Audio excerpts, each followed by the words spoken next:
नमस्कार। मुद्दा तो है, मैं आपका स्वागत है और मैं हूं आपके साथ मनोज वर्मा। और आज मुद्दा है ईवीएम। जी हां, दिग्विजय सिंह का ईवीएम राग खत्म होने का नाम नहीं ले रहा है। दिग्विजय सिंह ईवीएम जैसी दिखने वाली मशीन के सहारे ये आरोप लगा रहे हैं कि ईवीएम में गड़बड़ी की जा सकती है। हालांकि कांग्रेस ने कभी चुनाव आयोग के चैलेंज को स्वीकार नहीं किया और अब जब चुनाव आयोग ईवीएम में गड़बड़ी साबित करने के लिए बुलाता है तो कोई जाता नहीं है। लेकिन चुनाव में हार मिलते ही इसका ठीकरा ईवीएम पर कांग्रेस फोड़ने लगती है।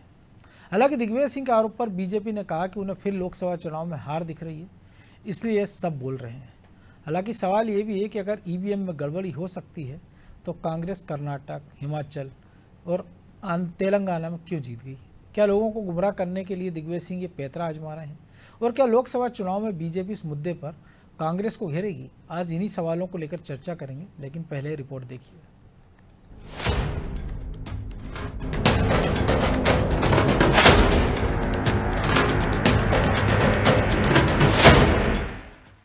भले ही ईवीएम और चुनाव आयोग पर कोई कितने सवाल उठाए, लेकिन किसी भी पार्टी ने चुनाव आयोग के चैलेंज को कभी स्वीकार नहीं किया। और अब सांसद दिग्विजय सिंह को फिर लोकसभा चुनाव में हार दिख रही है तो वो ईवीएम जैसी दिखने वाली इस मशीन के जरिए ये साबित करने की कोशिश कर रहे हैं कि ईवीएम में गड़बड़ी हो सकती है। लेकिन सवाल यह है कि दिग्विजय सिंह ने ये डेमो बाहर क्यों दिया? चुनाव आयोग के पास जाकर ये सब क्यों नहीं किया गया? खैर, दिग्विजय सिंह ये भूल गए कि कर्नाटक और हिमाचल प्रदेश में उनकी सरकार इसी ईवीएम के जरिए बनी थी। तब उन्हें ईवीएम और चुनाव आयोग की प्रक्रिया में कोई दोष नजर क्यों नहीं आया? लेकिन जैसे ही मध्य प्रदेश में करारी हार मिली तो वो इसका ठीकरा ईवीएम पर फोड़ने में लगे हैं। मध्य प्रदेश के अंदर सारे सर्वे कह रहे हैं, आप लोग सब आके कह रहे हैं साहब कांग्रेस सरकार, भाजपा के लोग कह रहे हैं कि सरकार कांग्रेस की बन रही, लेकिन भाजपा को इतिहास में इतनी सीटें नहीं मिली जितनी इस बार मिल गई। अब आप बताओ हम लोग क्या करें, कैसे लड़े? हमें ईवीएम के वीवीपैट पर भरोसा नहीं है, हमें माननीय चुनाव आयोग के निष्पक्षता पे भरोसा नहीं है। जैसे ही दिग्विजय सिंह ने ईवीएम में गड़बड़ी का आरोप लगाया तो बीजेपी ने फिर दिग्विजय और कांग्रेस पर जोरदार हमला बोला। बीजेपी नेताओं ने कहा कि लोकसभा चुनाव नजदीक है और कांग्रेस को अपनी हार दिख रही है, इसलिए अभी से उनके नेताओं ने ईवीएम का बहाना लेना शुरू कर दिया। बीजेपी ने तो ये तक कह दिया कि जिन राज्यों में कांग्रेस की सरकार है वहां और प्रदेश में जो कांग्रेस विधायक हैं उन्हें इस्तीफा दे देना चाहिए, क्योंकि वो भी ईवीएम से जीते हैं। माननीय निर्वाचन आयोग को खुद होकर सो मोटो एक एफआईआर दर्ज करनी चाहिए कि ये भारत की जनता में भ्रम भी पैदा कर रहे हैं और निर्वाचन की पद्धति को बदनाम कर रहे हैं। और दिग्विजय सिंह जी से दूसरा मेरा सवाल है कि जब आपको लगता है कि ईवीएम में गड़बड़ी हो सकती है तो आपके अपने बेटे राधोगढ़ से जीते हैं तो क्या वो गड़बड़ी से जीते हैं? या आपकी कर्नाटक में सरकार बनी है तो तब वहां नहीं था, ईवीएम नहीं थे, कर्नाटक में काहे से वोट डला? तो वहां की पूरी सरकार से क्या इस्तीफा दिलवाएंगे? देखिए, दिग्विजय सिंह का ईवीएम पर रोना नहीं है, ये दिग्विजय सिंह की एडवांस में लोकसभा चुनाव की हार की स्वीकारोक्ति है। ये कांग्रेस एक बहाने ढूंढती है कि गांधी परिवार को कैसे बनाया जाए। तो लोकसभा चुनाव में जो प्रचंड मतों से कांग्रेस हारेगी, उस हार का ठीकरा फोड़ने की तैयारी कांग्रेसियों ने कर ली है। अब ईवीएम पर दोष है। जब कर्नाटक जीतते हैं तब ईवीएम नहीं होती, जब दूसरे राज्यों में परचम फहराते हैं तब ईवीएम नहीं होती, पर जब जीतते हैं तब ईवीएम ठीक और जब हारते हैं तो ईवीएम खराब। लगातार ईवीएम और चुनाव आयोग को निशाने पर ले रहे दिग्विजय सिंह पर भी अब सवाल उठ रहे हैं कि क्या विधानसभा चुनाव में मिली हार की जिम्मेदारी लेने से वो बच रहे हैं? क्या लोकसभा चुनाव से पहले कांग्रेस पार्टी की कमजोर स्थिति देख अभी से ईवीएम पर दोष मढ़ना उन्होंने शुरू कर दिया? गौर करें तो दिग्विजय सिंह के भाई लक्ष्मण सिंह भी ये कह चुके हैं कि ईवीएम का मुंह नहीं होता, इसलिए आरोप लगाना आसान है। यानी कांग्रेस के नेता भी उनके इन आरोपों का समर्थन नहीं करते। ऐसे में क्या दिग्विजय ईवीएम जैसी दिखने वाली इस मशीन में गड़बड़ी दिखाकर जनता को गुमराह करना चाह रहे हैं? ब्यूरो रिपोर्ट, अनादि टीवी।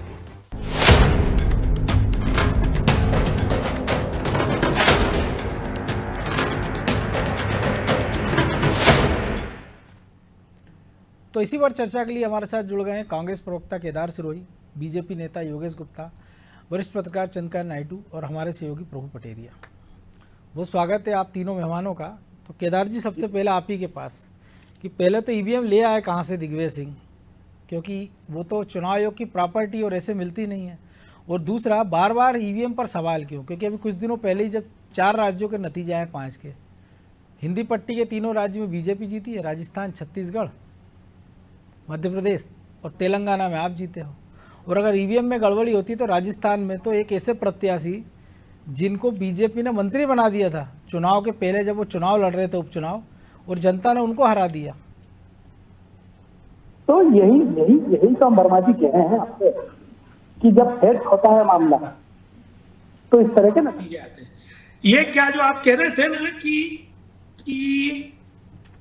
ये 1-2 जगह हम जीते हैं, बाकी जगह ये जीत गए, ये जिस तरह आप अभी डिबेट चला रहे हैं इसके बीच में एक इंटरवल भी दे देते हो, एक प्रोडक्ट आ जाता है उसका थोड़ा सा उसको भी स्पेस दे देते हो, इस तरह का ये स्पेस देने की जगह है।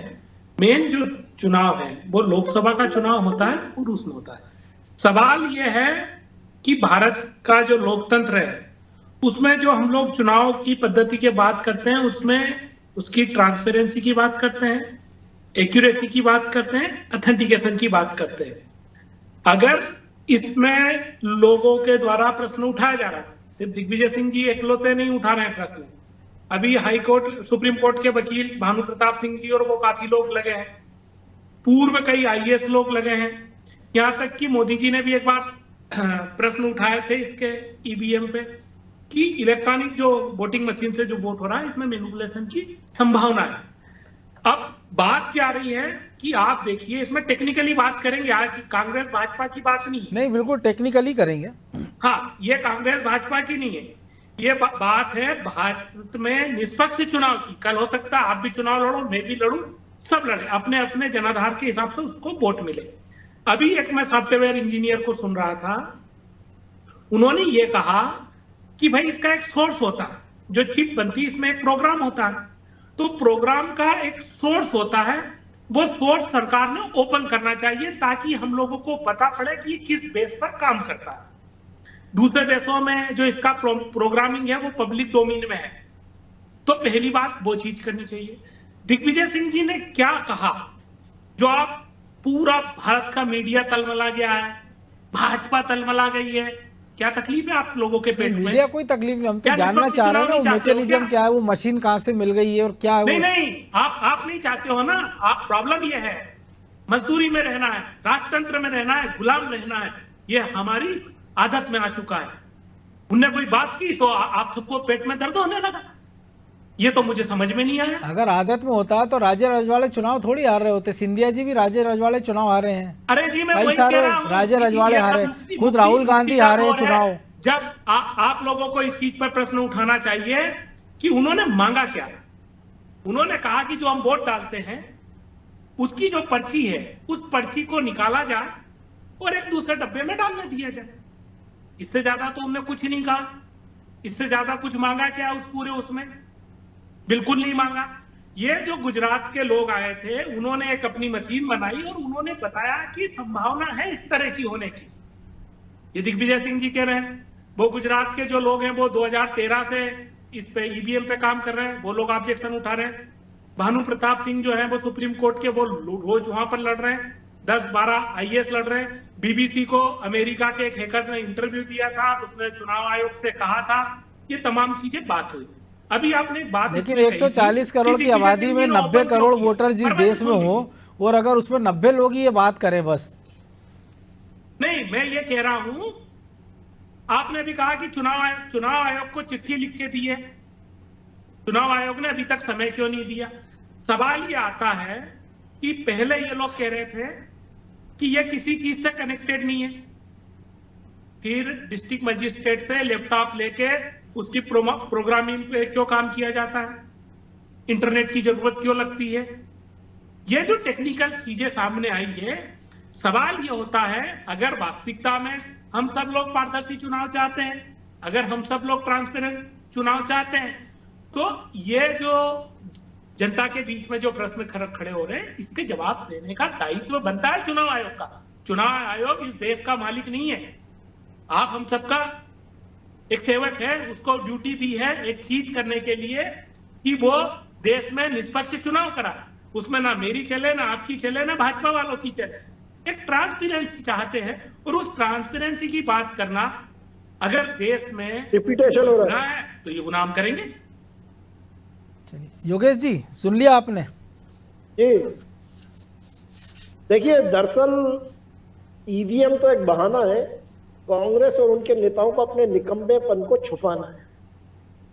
अगर कांग्रेस और कांग्रेस के युवराज और ये दिग्गज राजनेता जो वरिष्ठतम हैं, अगर ये भारत के जनमानस को समझ रहे होते या जन भावनाओं के प्रति आदर दिखा रहे होते, तो जो 2 दिन पहले प्रभु श्री राम की प्राण प्रतिष्ठा का कार्यक्रम पूरे देश और सारे नगर और पंचायतों में हुआ है, और जो अभूतपूर्व उत्साह जनता के अंदर दिखा है, जो उत्तेजना दिखाई दी है, और जो हर घर पर भगवा झंडा लहरा रहा है, तो वो तो कह रहे जो ईवीएम को लेकर जो शंका है वो पार्टी आपकी दूर क्यों नहीं करवा देती है? चुनाव आयोग के जरिए ही सही है, आपकी पार्टी भी एक डेमो करवा दे, 4 इंजीनियर बुला के और एक ईवीएम जैसी मशीन लेकर आप भी आ जाए मैदान में।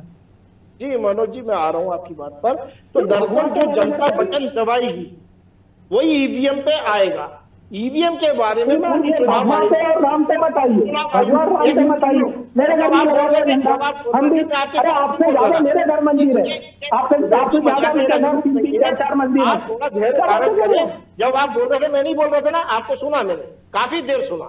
अब आप थोड़ा सा धैर्य करो, बौखलाया मत करो एकदम। नहीं, धर्म की बात नहीं, आप धर्म की बात चला रहे हो, इसमें धर्म की बात चला रहे हैं। ये बात ईवीएम की बात आती है, भाजपा को दर्द क्यों आता है, हमसे पूछना चाहते हैं। जब ईवीएम की बात आती है तो आपको प्रॉब्लम क्यों होता है? अरे हमारे धर्म में तो कहा असत्य को सीधे हो, देखिए मुख्य चुनाव आयोग से यही आऊंगा, उन्होंने भी आपकी बात को सुना, जवाब तो ले ले उनसे। यही कांग्रेसियों का वो है, क्या कहना चाहिए, बौखला जाती है। जब सच्चाई सामने आने तो इस प्रकार बौखला के डिबेट खराब करते हैं। अरे मुख्य चुनाव आयुक्त रावत जी ने आप लोगों को बुलाया था ना दिल्ली में, अरविंद केजरीवाल की पार्टी को भी बुलाया था, ईवीएम का डेमो करके दिखाइए। दरअसल ईवीएम और कैलकुलेटर में कैलकुलेटर और ईवीएम में कोई अंतर नहीं है। जिस हमने 3 बार रिक्वेस्ट किया, हमने नहीं, करती है उसी प्रकार ईवीएम की मशीन सुनने को तैयार नहीं, मुझे समझ में नहीं आ रहा है। ईवीएम नाम का कोई आता है तो भाजपा ऐसी पार्टी है जो अपने नहीं ईमान के दम पर चुनाव लड़ रही है।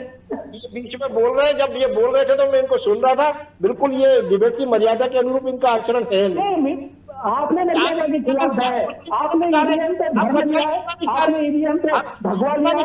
आपके पास राम, भगवान, पाकिस्तान, मुसलमान, हिंदू, ये 4-5 के अलावा भाई अभी तो ईवीएम की बात हो रही ना, इन मुद्दों की बात नहीं हो रही ना। आप ईवीएम की बात सुनो ना। देखिए, पूर्व मुख्य चुनाव आयुक्त रावत जी ने कहा था कि ईवीएम एक ऐसी मशीन है जैसे कैलकुलेटर होती है, वो केवल गणना करती है, वो किसी सॉफ्टवेयर या इंटरनेट से कनेक्टेड नहीं है। और ये बात सच है। और वीपीटी मशीन की लगाने की डिमांड कांग्रेस ने रखी थी, मुख्य चुनाव आयुक्त ने संज्ञान में लिया और पिछले 2-3 इलेक्शन से उसको यूज में लाया जा रहा है। जब हम वोट का बटन दबाते हैं तो 30 से 40 सेकंड के लिए वो पर्ची हमको उसमें दिखती है बैलेट बॉक्स के अंदर, और जब मतदाता संतुष्ट हो जाता है तब वो कंफर्म करती है। तो ये पूरा सिस्टमेटिकली एक ट्रांसपेरेंसी के साथ चुनाव आयुक्त ने चुनाव संपन्न कराए। जब आप तेलंगाना, कर्नाटक, हिमाचल जीत जाते हो तो ईवीएम ठीक काम करती है, और हमारे 12 कैबिनेट मंत्री हार जाते हैं अगर ईवीएम को हम सेट करते तो ये इस प्रकार का बचकाना बयान, कहते हैं ना वयोवृद्ध नेता और एक बाल हट, जो आज दिग्विजय सिंह जी केवल बाल हट धारण किए हुए ईवीएम पे ठीकरा फोड़ रहे हैं, और ये नहीं देख रहे कि हम जन भावनाओं का कितना अनादर कर रहे हैं। दिन प्रतिदिन हम जनता से दूर होते चले जा रहे हैं। क्यों होते जा रहे हैं? या तो दिग्विजय सिंह जी ऐसी बात, पहली बात मनोज जी, यहाँ 2 प्रश्न उठते हैं। पहला प्रश्न, दिग्विजय सिंह जी अगर ईवीएम का सवाल उठा रहे हैं तो भोपाल में क्यों उठा रहे हैं? ये तो दिल्ली में उठाना चाहिए, लेकिन उनको वहां कवरेज नहीं मिलेगा, वहां मीडिया संज्ञान में नहीं लगी, इनकी बातों को बचकाना माना जाएगा, इसलिए दिल्ली में नहीं ले रहे। मध्य प्रदेश में ये अपने बच्चे को स्थापित करना चाहते हैं, जेबी सिंह को, उसके कारण बार बार अनर्गल मीडिया को बुला के उनका भी समय खराब करते हैं और वही बात। लेकिन अब तो कमलनाथ का भी सहारा उनको मिल गया है साथ, जिस छिंदवाड़ा की सातों सीटें कांग्रेस ने जीती पिछले चुनाव में भी, इसमें भी। आप केदार जी छिंदवाड़ा जिला की पूरी 9 सीट जीत जाते हो, हम हार जाते हैं और ईवीएम सेट हो जाते हैं। क्या बात इसमें यह हो रही है कि सिस्टमेटिक तरीके से एक प्रपोर्शन के साथ में किया जा रहा है, प्रपोर्शन के साथ में मैनिपुलेशन किया जा रहा है, टेम्परिंग हो रही है। आप जाइए ना चुनाव आयोग, आपको किसी ने रोका है क्या? आपको दर्द क्यों हो रहा? आपको आपको ट्रांसपेरेंसी चाहते हैं, आप हमारे साथ चलिए। अगर चलिए नायडू जी, आऊंगा मैं आप दोनों के पास। आपके साथ नायडू जी, ईवीएम के साथ साथ एक और चीज और कह रहे हैं दिग्विजय सिंह कि साहब सर्वे में तो हमारी लहर दिखा रहे थे, हमको जीतता दिखा रहे थे। तो 2004 में भी हमने देखा था शाइनिंग इंडिया, क्योंकि आपको लगता है एक छोटा सा सर्वे, सैंपल सर्वे, अगर 10-20 हज़ार लोगों से बात करके वो एक एग्जैक्ट मूड बता सकता है देश के लोगों का। और दूसरा, ये बार बार ईवीएम पर सवाल उठाना, क्योंकि जब चुनाव आयोग चैलेंज करता है तो कोई राजनीतिक जाता नहीं है। और आज भी ईवीएम मशीन नहीं लाई गई है, उसके जैसा एक डेमो मशीन लाई गई है। तो क्या ये जनता के बीच भ्रम पैदा करने का प्रयास भी नहीं है, या उस वोटर की समझ पे सवाल लगाना जिसने वोट किया है? देखिए, एक चीज मुझे ऐसा लगता है कि इस पूरे मामले के 3 पहलू हैं। एक तो टेक्निकल पहलू है, उसको आप राजनीति से नहीं नकार सकते, राजनीतिक पहलू अलग हो सकता है। और दूसरी बात यह है कि अगर मान लीजिए टेक्निकल इशू है तो उसका समाधान क्या है, ये देखने वाली बात है। हम लोग ये बार बार सुनते रहे कि बैलेट पेपर से चुनाव होना चाहिए। बैलेट पेपर से चुनाव अगर होने लगा तो वो सब कुछ होगा जो पहले होता रहा है, बंदूकें चलेंगी, सब कुछ होगा और सब कुछ खारिज हो जाएगा। टीएन सेशन के पहले तक हमने देखा है जी। एक चीज जो कही जा रही है बार बार कि वीवीपैट मैच नहीं करता कई बार, तो ये खुद चुनाव आयोग ने भी स्वीकार किया था और उन्होंने ये भी कहा था कि कोई इस तरह की बेईमानी कई मरतबा होने की गुंजाइश रहती है। ठीक है, यहाँ तक भी समझ में आती है बात। अब सवाल ये है कि ये जो इलेक्शन जो ईवीएम से हो रहे हैं 1982 से होना शुरू हुए हैं, उसमें करेक्शन होते होते होते 2012 तक ये स्थिति हो गई कि वो चुनाव जो है वीवीपैट के साथ कंफर्म होने लगे कि भाई सही है या गलत है। अब दिक्कत इस चीज को लेके हो रही है कि वीवीपैट को के बदले में अगर एक सुझाव जो खुद पूरा पूर्ववर्ती जो इलेक्शन कमिश्नर रहे हैं एस.वाई. कुरैशी साहब, उन्होंने ये कहा कि भाई पूरे चुनाव जो हैं वो जैसे हो रहे हैं वैसे हों और वोट गिनने के बदले में आप वीवीपैट के पर्चियां गिने तो शायद ज्यादा आसानी से समाधान निकल सकता है। वो हालांकि 2 बूथ के लिए है अभी सिस्टम की, कोई 1-2 बूथ आप चुन लीजिए, उस पर वो करा देते हैं। किया जाना तब भी संभव है जब ये चुनाव पूरी तरह से टेक्निकली सही हो जाए। अब सबसे बड़ी बात यह है कि टेक्निकली अगर सही हो रहा है तो ये जो बातें दिखाई जा रही हैं उनको खारिज करने के लिए चुनाव आयोग जरा पारदर्शिता दिखाए तो ज्यादा बेहतर होगा। चुनाव आयोग की सबसे बड़ी समस्या ये रही है कि वो अगर पारदर्शी है तो नजर क्यों नहीं आता। ये हर बार ये बातें क्यों कही जाती हैं, स्टोन वॉलिंग क्यों होती है, जो सवाल उठते हैं उनके जवाब देने के लिए क्या दिक्कत है। हर बार ये महसूस किया जा रहा है कि चुनाव आयोग जो है जितनी बातें उसको, सबसे बड़ी बात है ये एक ऑल पार्टी मीटिंग बुलाकर इस बात का समाधान क्यों नहीं निकाला जाता। नहीं, पिछले दिनों चुनाव आयोग ने कहा है कि वो इस पर लीगल एक्शन लेंगे। और जहां तक ट्रोलिंग और बाकी बातें हमने देखा पिछले दिनों भोपाल में जो जजों का सम्मेलन था, उसमें कई सारे जज इससे आते हैं कि सोशल मीडिया में उनको ट्रोल किया जा रहा है, तो उनको सलाह दी गई थी इसको अवॉइड कर दें। ये फैसला हो जाए सारी पार्टियों, ये इससे पहले नहीं हुआ, ऐसी बात नहीं है। खुद एस.वाई. कुरैशी साहब ने सारे लोगों की पार्टियों का प्रतिनिधियों को बुलाया, उनके सामने बात की और वो बात खारिज हो गई उनकी, तो फिर बात आगे बढ़ी। लेकिन सबसे बड़ी बात यह है कि अभी पिछले कई सालों से ये महसूस हो रहा है कि चुनाव आयोग जो है जितनी बात करनी चाहिए उतनी कर नहीं पा रहा है। खुद मध्य प्रदेश को लीजिए, मध्य प्रदेश में जब चुनाव हुए थे तो उससे पहले ये कहा गया था कि भाई इस बार का इस तरह का कानून आएगा जिसके तहत तमाम क्रिमिनल्स को जो है वो एलिमिनेट करने की कोशिश की जाएगी। वो बड़ी विस्तार से उन्होंने उस बात कही थी।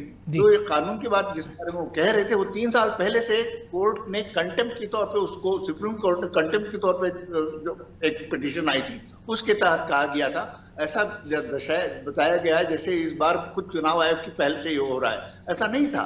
देखिए, होता यह है कि चुनाव आयोग को जो है वो इन सब अगर वो साफ सुथरा है तो है, इसमें कोई दिक्कत नहीं है, लेकिन ये है कि वैसा नजर भी आना चाहिए उसको। बिल्कुल नजर आना चाहिए। तो प्रभु जी, हम देख रहे हैं कि लगातार जो सवाल उठ रहे हैं कि सरकारी कंपनी इसको बनाती है, और दूसरा अगर हैकिंग आप करेंगे तो लाखों लाख ईवीएम मशीनें हैं, और ये आपको पता नहीं होता कि कौन सी ईवीएम मशीन किस राज्य में जाएगी, किस सेंटर पर रखी जाएगी। तो क्या इसको एक सेट किया जा सकता है कि उस राज्य की इस जगह पे जाएगी, उसको ट्रैक कर लें आप और उसके बाद उसमें हैकिंग कर लें।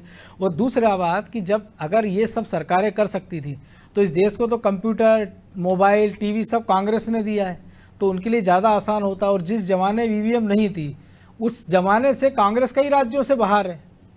देखिए मनोज जी, जब ईवीएम कांग्रेस लेकर आई, जब ईवीएम नहीं थी तब भी कांग्रेस चुनाव लड़ रही थी, भारत आज़ाद हुआ तब से कांग्रेस जीत रही है। लगातार कांग्रेस का ही यहाँ पर सरकार में रहने का परसेंटेज ज़्यादा है दूसरे दलों की तुलना में, चाहे राज्यों की बात करें या केंद्र की बात करें।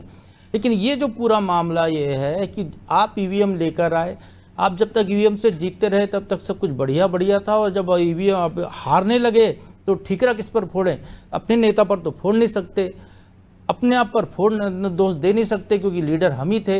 तो नाच ना आगे आए आंगन टेढ़ा वाला ये पूरा मामला दिखाई दे रहा है। अभी तक एक सवाल का जवाब दिग्विजय सिंह जी से पूछना चाहिए था, या और जो लोग इस ईवीएम पर सवाल उठा रहे हैं उनसे ये सवाल होना चाहिए कि अभी तक जितनी भी वीवीपैट की पर्चियां गिनी गई और ईवीएम के वोट गिने गए, उसमें दोनों में कहीं पर भी कोई असमानता नजर आई है क्या? कि वीवीपैट से निकले हों कि कांग्रेस को 100 वोट मिले और ईवीएम कह रही हो कि बीजेपी को 150 वोट मिले, ऐसा कहीं कोई असमानता नजर आई है क्या? यहाँ के वोट वहाँ के जो बैलेट पेपर की गिनती उसमें हम आगे थे, वो तो हमने बिहार में देखा था कि बीजेपी आगे चल रही थी, जब नतीजे आए तो आरजेडी और जेडीयू की सरकार बनी थी। तो ऐसा कहीं कुछ है नहीं, ये कोई सवाल नहीं। और जो जिस तरीके डमी ईवीएम लाकर हैकिंग के बार बार साबित करने की कोशिश की जा रही है, ओरिजिनल ईवीएम में हैकिंग का जब ऑफर दिया गया था चुनाव आयोग के द्वारा, जैसा भी बीजेपी के प्रवक्ता बता रहे थे, तो उस समय क्यों नहीं वहां पर जाकर उसको हैक करके दिखाया गया? आज सेम पित्रोदा विदेश में बैठ दिल्ली विधानसभा में हैकिंग का नाटक किया गया था कि ये देखिए हैक हो रही मशीन, लेकिन वहां नहीं गए थे। क्योंकि ओरिजिनल ईवीएम तो किसी के पास है नहीं, और ये बिल्कुल सही बात है कि वो एक ऑफलाइन मशीन है, उसको हैक नहीं किया जा सकता। ये भी आयोग का ये कहना है कि जो कंट्रोल यूनिट है उसके साथ कोई अदर डिवाइस को यदि लाइन से कनेक्ट किया जाए तो मशीन पूरी चलना बंद हो जाएगी, फेल हो जाएगी। वीवीपैट से कोई छेड़छाड़ होगी तो मशीन बंद हो जाएगी।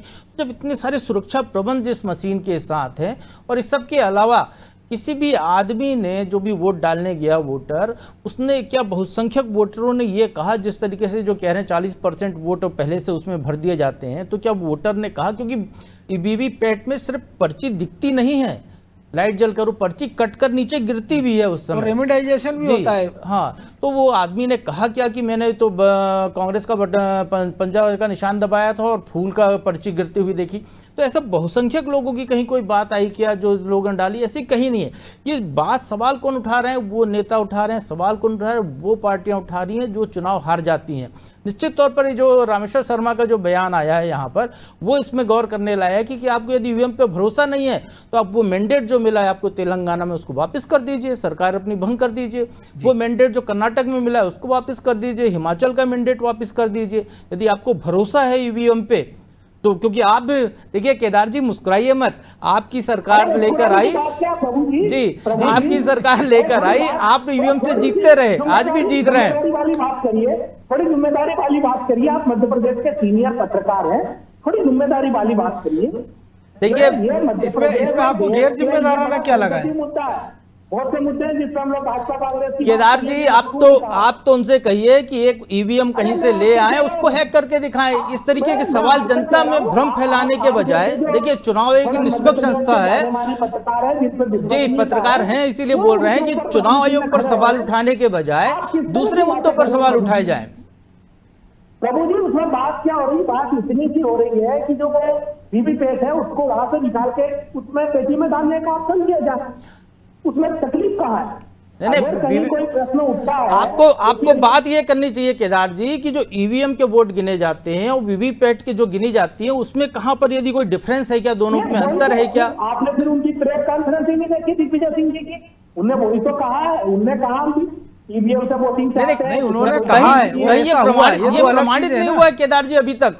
2017 से वीवीपैट गिने जा रहे हैं, कहीं ये प्रमाणित नहीं हुआ है। ईवीएम के बारे में नॉलेज नहीं है, वो सॉफ्टवेयर बेस्ड है, आपको नॉलेज नहीं, आप बोल रहे थे उसमें कोई छेड़छाड़ नहीं हो सकती। कलेक्टरों से बात करिए, उनने बात की है, कलेक्टर बोल रहे हैं कि इंटरनेट की जरूरत लग रही है। नहीं तो ऐसे कौन से कलेक्टर केदार जी दिग्विजय सिंह जी ने बोला, आप बोल रहे हैं तो हम इस खबर को दिखा रहे हैं, चुनाव आयोग जो कहता है उसको भी हम दिखा रहे हैं। हम कोई ईवीएम के विशेषज्ञ नहीं है, जो आप कहते हैं वो मीडिया दिखाता है, जो वो कहते हैं वो मीडिया को दिखाता है ना। आपको बताना करनी चाहिए जनता की भावना की। नहीं तो इसीलिए तो हम इस पे चर्चा करा के जनता की भावना, तो इसी बात पे मैं आपको बताता हूं केदार जी, यदि जनता की भावना है तो आप जो न्याय यात्रा निकाल रहे हैं उसमें जातिगत जनगणना का मुद्दा हटाइए, आप ईवीएम के खिलाफ न्याय यात्रा निकालिए, आप जनता को वोट से बाहर हो जाइए। आप वोट पॉलिटिक्स से यदि आपको भरोसा नहीं है तो आप जनता को कहिए कि वोट ना डाले तो बदलाव होगा। जन आंदोलन जेपी की तरह जन आंदोलन कीजिए आप, जो सरकार बदलनी है तो। प्रभु जी मैं आपसे बहुत निराश हूँ। आज आप जो बात कर रहे हैं वो पूरा लोकतंत्र में सबका अपना मत, व्यवस्था पर सवाल उठा रहे हैं आप। आपकी बात से आज मैं सहमति नहीं रखूंगा। नहीं केदार जी, हम ये कह भी नहीं रहे कि आप सहमत होइए मेरी बात से, हम ये नहीं कह रहे आप सहमत होइए, हम ये कह रहे हैं कि जो व्यवस्था है उस पर बात कीजिए। और केदार जी हम आपकी असहमति का भी सम्मान करते हैं, लेकिन वक्त इतना ही था। इस पे ये ऐसी बहस है कि ये खत्म नहीं होना है, क्योंकि अभी फिर लोकसभा चुनाव आएंगे, फिर ये मुद्दा उठेगा, उठने की संभावना, फिर इस पर चर्चा करेंगे हम। बहरहाल फिलहाल के लिए इतना ही। बहुत धन्यवाद केदार जी, योगेश जी, चंद्रकांत जी। तो निश्चित तौर पर ईवीएम पर सवाल उठाना बड़ा आसान काम है, लेकिन उसको साबित करना बड़ी टेढ़ी खीर है। लेकिन छोटे छोटे राजनीतिक स्वार्थ के लिए इस प्रकार से एक निष्पक्ष संस्थान पर या एक सिस्टम पर सवाल उठाना निश्चित तौर पर लोकतंत्र में वोटरों के हिसाब से भी एक अच्छा शुभ संकेत नहीं है। तो वक्त ये जो हमारे सहयोगी प्रभु जी ने भी कहा है कि आप इसका बहिष्कार कीजिए, या जो न्याय यात्रा निकाल रहे हैं उसमें उस मुद्दे को जोर शोर से उठाइए, या एक बार आजमा लीजिए कि जहां आपकी चुनी सरकार है वो इस्तीफा दे दे एक बार, और कह दे कि जब हम चुनाव में तब जाएंगे जब चुनाव आयोग बैलेट पेपर से चुनाव कराएगा। तो फिर एक लिटमस टेस्ट भी हो जाएगा कि आखिर सच्चाई क्या है। मुद्दा तो है। मैं आज इतना ही, मुझे दीजिए इजाज़त और आप देखते रहिए अनादि टीवी। नमस्कार।